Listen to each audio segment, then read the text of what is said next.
Guys, Roar just released a brand new EP. Now, if you don't know who Roar is, why'd you click on the whatever? Roar is an indie pop group started in 2010 consisting of a guy named Evan Owens. Now, there are other band members, but none of them really stuck around for more than one album. It's kind of like a revolving door of people. But they didn't truly get popular until 2023 when their song Christmas Kids became a popular TikTok sound. Now, that song is terrifying because it is.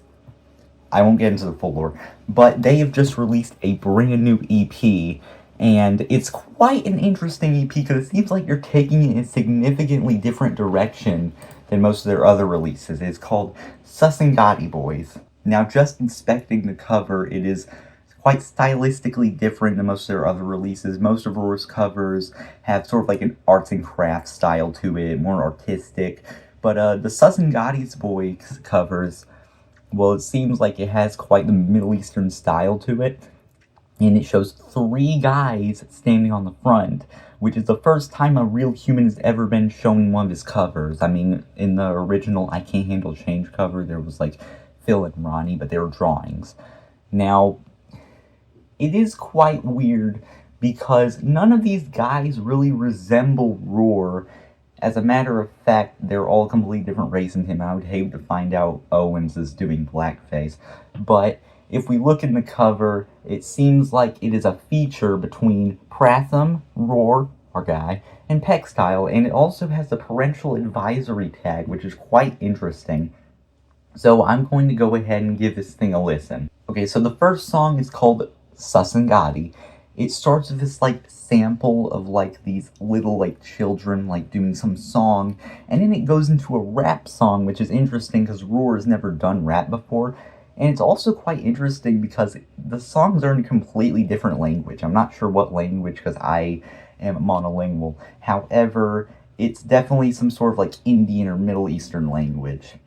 Now, I will say, this does make it significantly harder for me to get into the songs since I can't understand them. However, I acknowledge that it's simply a skill issue.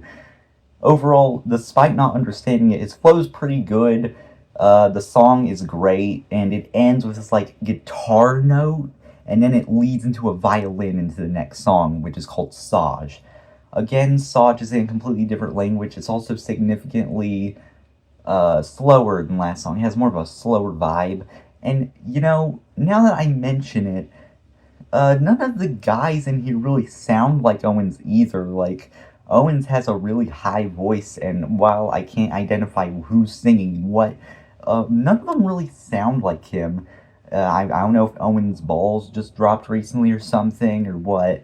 I also don't know what it is with his recent Middle Eastern influences and rap and all that, but you know, nothing wrong with taking your project in a different direction. The next song is called Marriage Material. It starts with this like weird like sample of like some like TV show or something, some Middle Eastern reality show, and then it goes into more rapping. Now again, his flow is good, but again, I can't understand it, but I'm not holding that against it.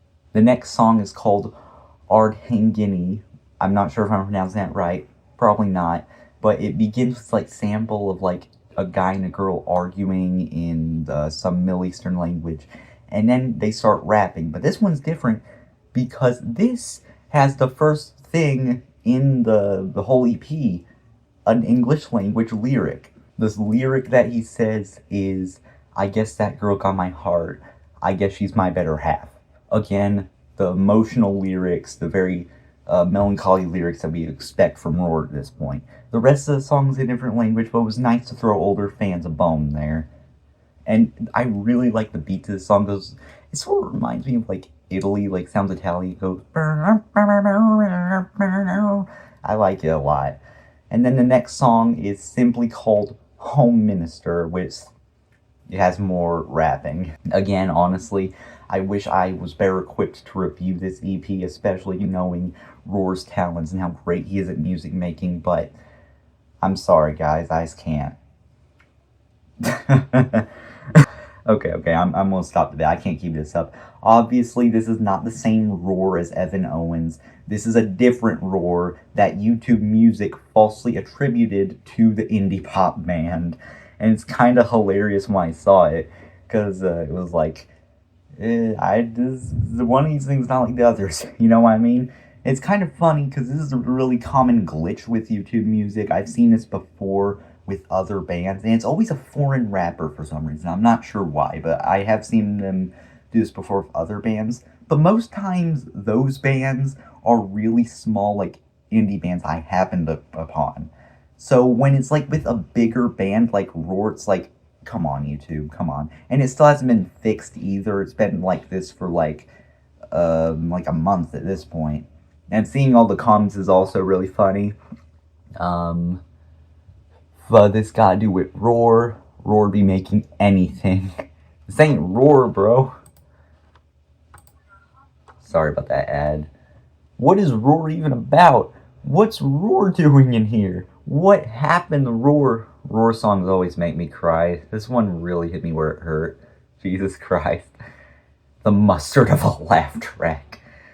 So, yeah, I mean, YouTube really needs to up their game with this, but I mean, then again, you can make the argument, like, I probably never would have found these guys if it weren't for them being attributed to Roar, and I mean, like, I don't know, I mean, music is the universal language. I mean, I didn't understand, but I mean, I like it.